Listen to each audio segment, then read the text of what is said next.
Defense wins championships. And if you don't know that at this time, then you're probably not in playoff contention. So today I'm bringing in my top 12 defenses that you need to be adding heading into week 11 fantasy football.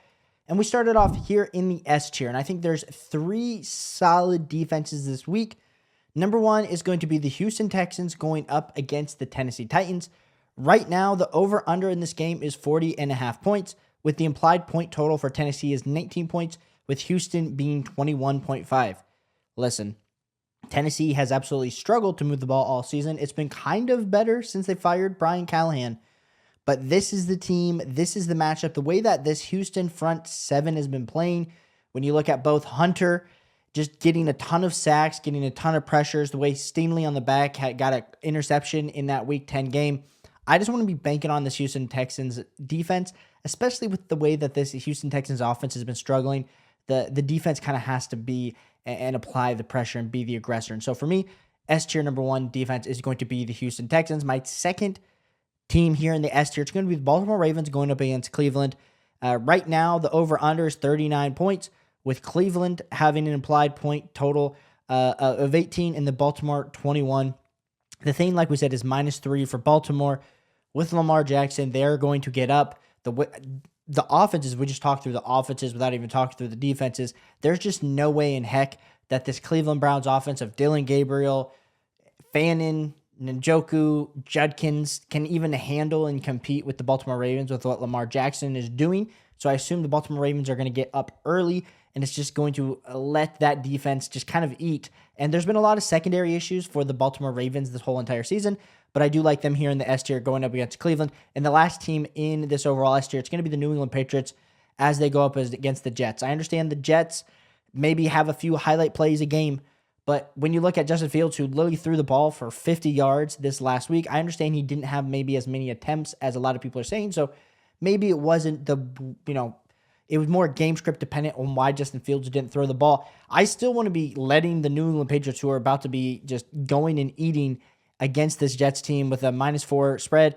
37.5 over under, with the New York Jets implied point total only being 16.5. I mean, this is terrible. This is terrible for the Jets. It's unfortunate if you own Garrett Wilson or Breece Hall or Justin Fields, to be honest, but I just want the New England Patriots here in the S tier, feel very confident about them. Now, we move on into the A tier, and I want to say this. We're in week 11.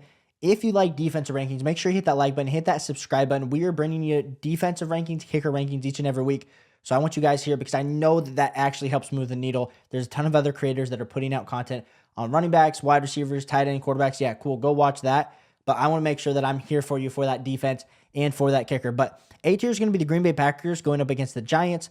We're going to have to kind of monitor the Jackson Dart concussion because if he comes back, that's cool. But I still like this matchup for the Green Bay Packers, whether it is Russell Wilson or whether it is Jackson Dart, because right now, 19 points is the current employed point total for the Giants with a -3.5 point over under for the Green Bay Packers. And listen, we are leaning in. I understand it might be a little bit higher of a scoring game, but the Green Bay Packers with Micah Parsons, with their secondary, I just want to be leaning into that here in the A tier. The only thing with the Green Bay Packers, I think a lot of people, if you would have said early on in the season, hey, they're the best defense in the NFL. Right now, what's kind of happening is they're just not getting the turnovers, and they're giving up some points. And so for me, I still want to lean into them here in the A tier. I don't feel as good as them as what some of the top 3 defenses for me this week in the S tier, but got to still feel good about the Green Bay Packers here in the A tier. Next team in the A tier, and this is the last team in the A tier, it's going to be the Atlanta Falcons going up against Carolina. Right now, it's a 40-point over under right now with the implied team total there for Carolina at 17.5. We just saw with the Saints, Carolina Panthers, it was such a juicy game. Everyone had it on, but I don't think the Carolina Panthers are going to be able to move the ball against the Atlanta Falcons. They really couldn't move the ball that well against the Saints. And so give me the Atlanta Falcons here. I understand it's risky. Atlanta Falcons, their defense has kind of been struggling here over the last few weeks, but I do think the Carolina Panthers, it is a get back right game. But I will put a little bit of caution here with them in the A tier. Carolina did put up 30 points against them earlier on this season. So I guess if you were to be a little bit concerned, that would be a reason to be concerned. But still have Atlanta Falcons here in the A tier. Now, we're only doing top 12 defenses this week, so you got to make sure you get one of these top 12 defenses. But when we kind of get to this point of the episode, I will just say it starts to feel a little worse because the matchups in week 11 are not that great for some of these defenses. We moved to B tier and we got Kansas City Chiefs going up against the Denver Broncos. Right now, it's a total 43.5 over under, with the Denver Broncos having an implied team total of 20.5 points. I understand Bo Nix struggled in week 10, but you're also talking about Sean Payton. Can they get Bo right? We'll have to see, but it is an in-division matchup game. Give Kansas City Chiefs here in the beginning of the B tier. Next team, it's going to be the Rams going up against Seattle, and I struggled to want to put the Rams defense versus Seattle because we've seen Jackson Smith and Jigba, we've seen Sam Darnold absolutely cook. We're looking at 43 right now over under points, with the implied team total for Seattle being 21, and we just saw Seattle absolutely dice up the Arizona Cardinals. Now, the defense was absolutely dicing them up, and then the offense was able to apply the pressure there. But I do believe, of course, that the Los Angeles Rams defense is a little bit different than the Seattle Seahawks defense. And I also believe that the Los Angeles Rams are going to be able to move the ball in the Seattle Seahawks defense. And so give me the Rams here in the B tier. Next team in the B tier, it's going to be the Chicago Bears going up against Minnesota. Right now, 40.5 over under, with an applied team total for the Chicago being 19.5. We really did see Caleb Williams start to scramble pretty well. We saw Roman Dunze get involved, some highlight plays for Luther Burden and Colson Loveland. I just think, can we see J.J. McCarthy carry the offense? Because I think if they're going to be in this Chicago Bears team, they're going to have to get some of the turnovers, and they're going to have to stop a lot of those scrambles that are happening with J.J. McCarthy. So you got to feel like decent about the way that the Minnesota Vikings offense hasn't been playing at like top tier capacity. I mean, we saw Justin Jefferson really not do much this last week. Feel pretty good about them here in the B tier. Last team in the B tier is going to be the Denver Broncos. Listen, it's an absolutely fabulous defense, but they're going up against Kansas City. So I can't rank them any higher, but I also, with the way that the rankings are this week, got to kind of rank them here, as Kansas City, of course, has that implied team total of 23 points. Got to feel decent about it this week. And then we move into the C tier, and these defenses, I hate to say it, it is what it is. Minnesota Vikings going up against Chicago. We've seen them be able to get touchdowns for interceptions and also be able to get sacks. I feel like Ben Johnson in the Chicago offense is starting to cook a little bit, so I'm a little bit worried about them. Maybe I should argue that Minnesota Vikings, they're just not in the same tiers like the Denver Broncos, so the matchup to me matters less, and I kind of give the advantage to the lower end defense, or the higher end defense, so the Denver Broncos got the advantage for me in the B tier over what the Minnesota Vikings are here in the C tier. Also, the Seattle Seahawks.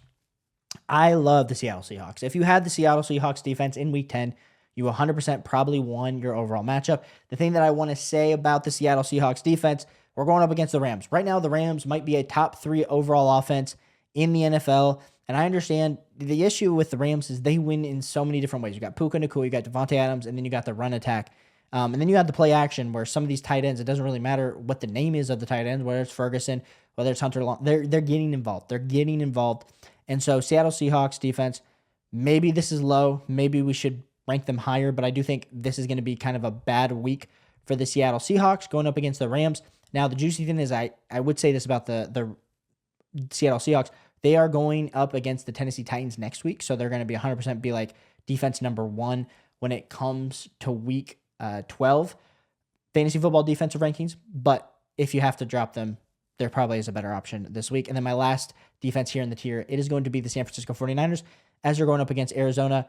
Arizona has a low implied point team total, and maybe I could have put Arizona maybe a little bit higher in my rankings this week, especially considering the fact that, it's not a great matchup versus Arizona Cardinals. But the thing that I do want to talk about, and as they're kind of like my last overall defenses, we've seen Jacoby Brissett cook. It didn't look great in week 10, but we have seen some flashes. The other thing that we have to consider when it comes to this overall defense in the Arizona Cardinals rushing attack is Trey Benson going to be back this week? Because if he's back, that should give the overall running attack a little bit of a boost, more than just relying on Trey McBride and Marvin Harrison Jr. But if you like fantasy football, if you like winning, make sure you hit that like and subscribe button, as we are on the way to 3,000 subscribers, trying to provide you the defense and kicker rankings that help you win your fantasy football matchup. So appreciate you guys, and I'll catch you on the next one. Peace.